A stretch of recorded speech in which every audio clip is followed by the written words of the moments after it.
Nagkakagulo ang social media sa mga naglabasang ulat, na ayon sa Quezon City Police District o QCPD, itinuturing na umano nilang person of interest si Mark R.J. Reyes, ang nobyo ng nawawalang bride-to-be na si Sherry De Juan, ilang araw bago sana ang kanilang nakatakdang kasal noong Linggo, December 14. Matatanda ang bumuo na ng special team ang QCPD, para sa agarang pag-iimbestiga sa pagkawala ni Sherry, na hindi na nakasipot sa kasalsanan nila ni Mark R.J. Reyes. Ayon sa mga ulat, sumailalim na si Reyes sa halos 7 oras na masusing pagtatanong ng mga investigador, kaugnay sa misteryosong pagkawala ng kanyang bride-to-be. Tila nalito naman ang mga netizen kung ano ang ibig sabihin ng person of interest, at kung katumbas o kapareho na rin ba ito ng tinatawag nilang suspect. Dapat na bang isiping si Reyes mismo ang umano'y nasa likod ng pagkawala ng kanyang bride? Ayon sa abogadong si Attorney Mark Tolentino, kapag sinabing person of interest ang isang tao, siya ay iniimbitahan lamang upang makapangalap ng mga impormasyon ang mga awtoridad, gaya ng mga pulis o law enforcer, na gagamitin naman para sa investigasyon. Tumutukoy rin ito sa isang individual na may mahalagang kaugnayan sa isang iniimbestigahang kaso, ngunit hindi pa itinuturing na suspect, o inaakusahan ng krimen. Halimbawa, pwedeng ang person of interest ay ang taong huling nakausap, nakaalitan, o nakasama ng biktima, bago naganap ang isang krimen. Maaari siyang may direktang ugnayan sa biktima o sa pangyayari, maaari siyang nakapanayam, iniimbestigahan, o minomonitor ng mga awtoridad, pero wala pang formal na kaso, o ebidensyang nagsasaad na siya ang may sala. Ang pagtukoy bilang person of interest ay hindi katumbas ng pagkakasala. Pagdating sa pagtatanong ng mga awtoridad, imbitasyon lamang ang gagawin at hindi sa pilitan. Wala raw awtoridad ang pulisya na damputin ang isang itinuturing pa lamang na person of interest, kung sakaling tumanggi siyang magbigay ng mga impormasyon. Pero kapag ang person of interest daw ay nakitaan na ng probable cause sa krimen, dito napapasok ang pagiging suspect.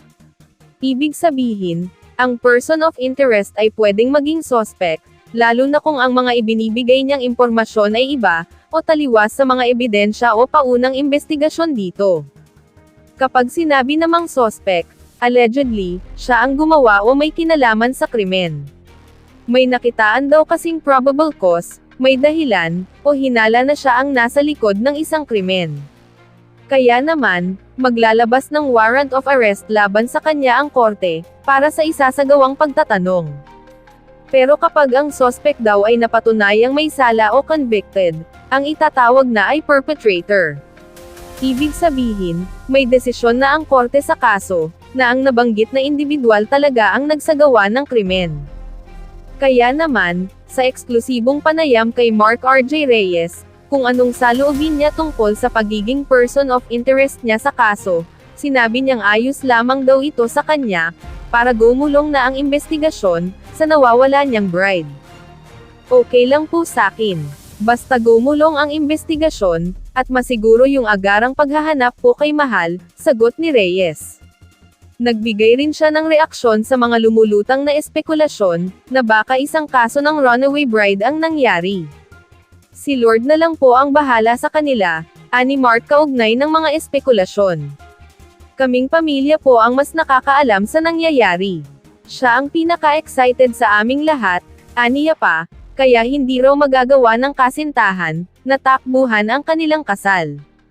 Habang patuloy ang investigasyon at paghahanap, umaasa ang pamilya at mga mahal sa buhay ni Sherry, na madiskubre ang katotohanan at mabigyan ng linaw ang kanyang biglaang pagkawala, sa halip na manaig ang mga haka-haka sa social media. Usap naman kami, the usual na pag-uusap namin. Around 12 PM, dumating yung kanyang wedding gown and other accessories na gagamitin namin for the wedding. Nagpaalam na siya sa akin na she will go to the mall na din. Iiwan na yung cellphone niya kasi naka-charge. Nag-agree din naman agad ako kasi nga medyo malapit lang din naman sa amin yun. PM na yun, doon ako talagang medyo kinabahan na ako. Kaya tinawagan ko agad yung kapatid ng girlfriend ko. Check natin yung ate mo. Ikot-ikot kami doon, checking po kung nandun siya. Wala po siya. Tinanong ko na rin yung mga kapatid niya, like yung mga kuya niya. kung nakasama nila. Pero sabi nga nila hindi. Since wala nga po kami makita, ayun, pumunta na kami ng sir, ng barangay North Fairview. Doon po kami nag-check ng CCTV. Si Shera po yung pinaka-excited sa amin lahat. Since nung nag-start na kami ng preparation sa kasal, kaming nare-receive kasi na fake calls. Please lang po, if pwede nyo pong tigilan yung ginagawa nyo kasi we are already suffering po. Napakabigat po bilang nanay po. Napakasakit po. Halos minuto-minuto, iniisip ko yung anak ko kung nasaan na ngayon siya po. Nanganawagan po ko sa inyo kung sino pong nakakita sa anak ko. Ibalik po niyo sa amin. Parang awa na po niyo. Ibalik po yun sa akin ang anak ko. Shera, Mahal, kung nakikita mo man to, yung hilig ko lang sa'yo is bumalik ka sa amin, kontakin mo kami anywhere. Kung nasan ka man, pupuntahan ka namin agad-agad. Basta bumalik ka sa amin ng bumalik ka sa amin ng muhay, masaya na kami doon. Yes, sir. Sir Alvin, good morning po at sa inyong mga taga-subaybay. Anong latest, Major? Yes, sir. Opo, kahapon po ay nagkaroon nga po ulit ng meeting at meron pong mga i-present ang ating SIT, mga investigador na CCTV na tinitingnan natin kung saan naroon nakita doon sa malapit sa may Petron Atherton itong si Miss Shera, and ang naging takbo po ng investigation po natin is pupuntahan yung bus na yun para i-verify in case may CCTV kung nahagip po ba siya na sumakay doon sa bus na dumaan during that time. Okay. Yung kinakasama, yung Mark R.J. Reyes, naging person of interest. Siguro maganda ipaliwanag din kasi yung ibang mga loko-loko, may konklusyon na kagad na ang suspect dyan yung boyfriend. Hindi naman ganon. Bakit siya naging person of interest, Major? Yes, sir. Opo. Ang person of interest po kasi, yun po yung mga taong iniimbitahan natin dahil sila po yung mga huling nakasama nitong missing person natin. Sila yung mga kakilala, kasama sa bahay, or may relationship. Minsan nga mga nakaaway, pwede rin pong maging person of interest. Pero hindi po ibig sabihin nito ay suspect na siya. So, iimbitahan po lamang natin siya para makakuha tayo ng mga information na maaaring magamit ng kapulisan dito sa ginagawang investigation para malaman kung ano po ba talaga yung nangyari. Pero Major, at this point ba, lumilinaw ang motibo o lumalabo lalo para hindi ma-pinpoint ano ba talaga nangyari dito kay Shera Duan? Sa ngayon po talaga is malabo pa po, medyo challenging po talaga dahil lahat po ng anggulo talaga tinitingnan natin at tinitingnan natin kung naglayas po ba talaga siya or baka may foul play. Kaya lahat po ginagawa na natin.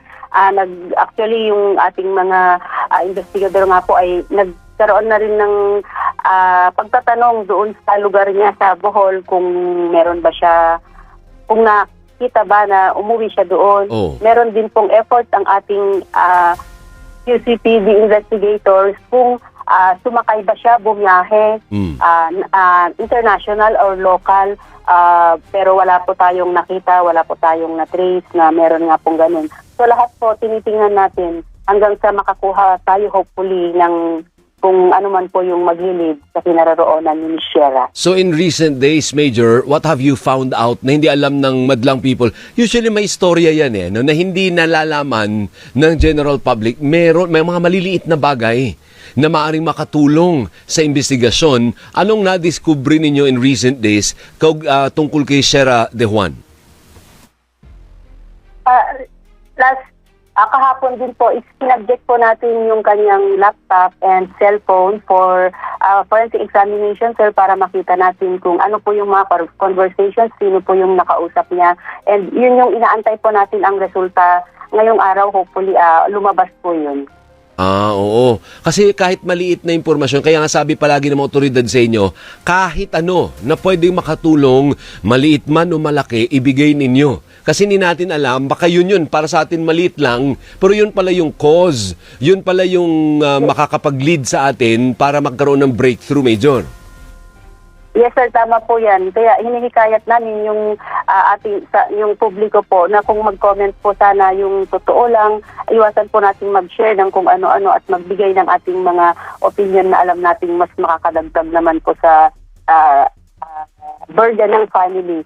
Kumbaga, ang hinihikayat natin sila na in case makita nila sa isang lugar, itawag po kaagad sa kapulisan through 911 or QC Helpline 122. Baka sakaling din na po yung makakapagbigay sa atin ng lead para mahanap na po natin siya. Pero major, malabo pong kidnapping ito, no, or kidnap for ransom ito, no? Kasi usually pag ganyan, may tatawag na niyan at hihingi na ng perang kapalit sa release ng biktima. So malabo na po yung anggulong kidnapping or kidnap for ransom. Yes sir, sa ngayon po, tinitingnan natin yung anggulo na yun, pero tama nga yung sabi ninyo, malabo kasi until now wala naman pong tumatawag sa kanyang pamilya or sa kapulisan po na manghihingi ng anumang kapalit. Pero dahil nga wala pa rin po tayong lead, lahat po yan ay kinoconsider pa rin po natin until now hanggang sa magkaroon po ng linaw itong investigation na ito. Have you encountered a similar problem before? Nakaranas ka naman ng ganito na parang lahat tayo nagwawanda, anong nangyari kay Sierra de Juan? Yes, so far sir, parang ito po yung first case na ganito po ka-challenging talaga na ang una is run away talaga siya. Pero dahil nga hindi natin dahil ang sabi nga ng kanyang fiancé is talagang maayos sila at yung si Miss Sierra ang pinaka-excited sa kasal. So, tinitingnan natin talaga lahat po ng anggulo. Opo. Kasi maraming nagtataka, ano nangyari diyan? Anyway, makikibalita kami in the future kung anong development. Lahat kami gustong makita yung Sierra de Juan. Can you imagine? Ikakasal ka na tapos bigla ka naglahong parang bula. Can you imagine dun sa boyfriend niya? Masaklap. Di ho ba? At sa pamilya niya. Opo. At sa family po niya, opo. Lang nga. Thank you, Ma'am Major. Maraming salamat po sa oras nyo. Yes sir, welcome, good morning Mabuhay po. ka si Police Major Jennifer Ganaban, ang Public Information Officer.